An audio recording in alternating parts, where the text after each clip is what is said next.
हमारे परिवार संयुक्त परिवार रहा करते थे, आज वो बिगड़ते जा रहे हैं। आप निगाह मारोगे गांव में भी बहुत कम परिवार रह गए जो संयुक्त परिवार हैं। रिश्ते बिखरने का कारण सबसे बड़ा है अहंकार, सहन शक्ति की कमी। जरा सी बात होती है और आप झगड़ा झमेला शुरू कर लेते हैं। जरा सी बात होती है आप परेशान होने लग जाते हैं। जरा सी बात होती है आप एक दूसरे से बोलना बंद कर देते हैं। पहले तो बहनों में पाई जाती थी ये आदत कि भाई थोड़ा सा मुंह मोटा हुआ और कहते मैं नहीं बोलती इसके साथ, कई कई दिन नहीं बोला करते थे। हमने देखा अपने बच्चों को, सेवादारों को।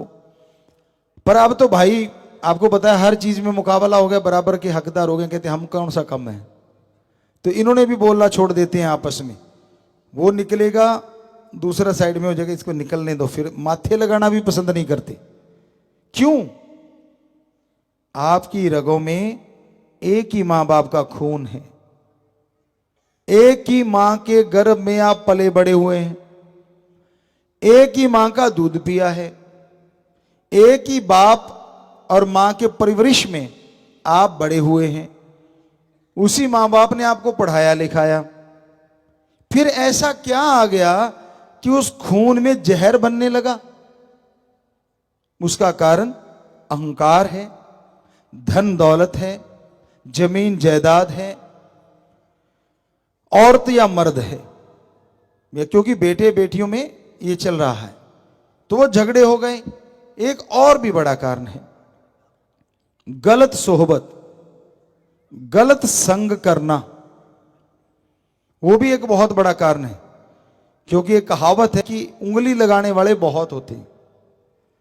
आपको इकट्ठा देख के खुश होने वाला तो कोई कोई होगा जिसके अच्छे संस्कार हैं, कोई संत पीर फकीर या कोई भगत, वो तो खुश हो सकता है। वरना इकट्ठे परिवारों को देख के लोग सड़ते हैं, जलते हैं। और एक और भी कारण है संयुक्त परिवारों का टूटना, बुरा ना मानना। कहते ना तो बुरा जन्मे और ना बुरा आए, कोई बुरा आ जाए। वो बहू हो सकती है, जवाई हो सकता है, माड़ा संग आपके बेटे बेटी का भी हो सकता है। जो तीन कारण ऐसे हैं जो संयुक्त परिवार तोड़ने में बहुत बड़ा कारण बनते जा रहे हैं। क्योंकि वो लंबी नहीं सोचते। और एक परम पिता जी ने जो बताया वो भी बहुत बड़ा कारण है, गधा पचीसी उम्र जोर जवानी का। कि एक 25 से 45 साल या 30-40 साल तक की जो उम्र होती है, जब बच्चा अपने पैरों पे खड़ा होने लगता है, माँ बाप की बनी बनाई जायदाद पे हक जताता है, उसको पैसा मिल जाता है, वो अपने तरीके से काम करने लगता है, उसको लगने लग जाता है कि यार मेरे माँ बाप तो बेवकूफ़ ही थे। मुझे जितनी अकल है, काश मैंने काम संभाला होता तो मैं तो पता नहीं कितनी बुलंदियों पे ले जाता। तो यूं करते करते 40 साल 45 साल तक समय की ठोकरें, परिवारजनों की ठोकरें, समाज की ठोकरें जब उसे पड़ती है ना तड़ाक तड़ाक, तो 42-45 साल में जाके सोझी आती है, ओहो माँ बाप तो ये तो सही किया था। तो बहुत लोगों को ऐसा एहसास होता होगा, उनके तजर्बे की याद आती होगी कि हाँ उन्होंने हमारे लिए अच्छा ही किया था, बुरा नहीं किया। क्योंकि कोई माँ बाप, सारे तो नहीं कह सकते, पर हमारी संस्कृति के अकॉर्डिंग तो 100%, पर आज समय के अकॉर्डिंग बहुत माँ बाप ऐसे ही हैं हमारी संस्कृति में जो अपने बच्चे का बुरा सोच भी नहीं सकते, करना तो बहुत दूर की बात। पर उन बच्चों को बुरा लगता है कि नहीं नहीं मेरा तो बुरा करेंगे, मेरा तो ऐसा कर देंगे। कारण वो कहते करता वस जे पर उंगला वाले वसन नहीं देंगे। कहने का मतलब कि बच्चे भी सुधर तो जाएं, पर उंगली लगाने वाले इर्द गिर्द ही होते हैं।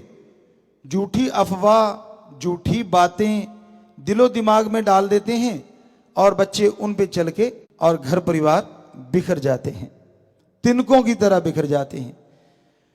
तो भाई घर परिवार एक होंगे, जरा सोच के देखिए। अगर आप सत्संगी ही बच्चे हैं, राम नाम ओम हरि अल्लाह वाहिगुरु को याद करने वाले हैं, सेवा का भाव रखते हैं आप सभी धर्मों में।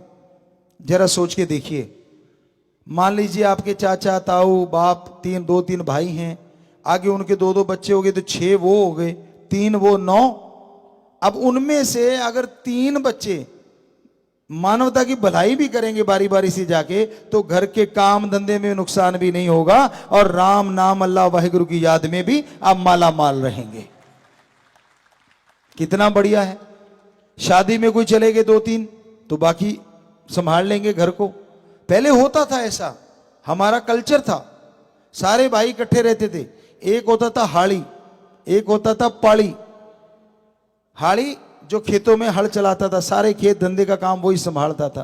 पाड़ी भैंस वगैरह को, और एक जिम्मेवार जो खेत शहर से सामान लाना, घर के खर्चों का हिसाब किताब रखना। सारे 2-3 भाई अगर होते तो इस तरह से बहुत कमाल का सिस्टम था हमारे समाजों में, हमारे इस संस्कृति में। लेकिन आज खो गया है। तो हम तो यही प्रार्थना करेंगे कि अपने अहंकार को छोड़ो, जरा जरा सी बात को गहराई में ना ले जाया करो। छोटी छोटी बातें होती हैं और उसका बतंगड़ बनाने में आस पड़ोस के लोग काम करते हैं। पंजाबी में एक कहावत आपको कई बार सुनाई है, आज फिर जुबान पे आ गई, लाई लग ना होवे घर वाला ते चंद्रा गवांड ना होवे। ये पुरानी कहावत है, गाने बन गए वो एक अलग बने हैं, बाद में बने, पर ये पुरानी कहावत है। लाई लग किसी के कहने में आने वाला पति या पत्नी नहीं होनी चाहिए, और चंद्रा घमंड ना हो, पड़ोसी गंदा ना हो जो हमेशा उंगली लगाता रहे। जैसे बाहर से कोई आया, पत्नी या पति, तेरा पति तो ऐसे, तेरी पत्नी तो ऐसे, ये ऐसे करती है,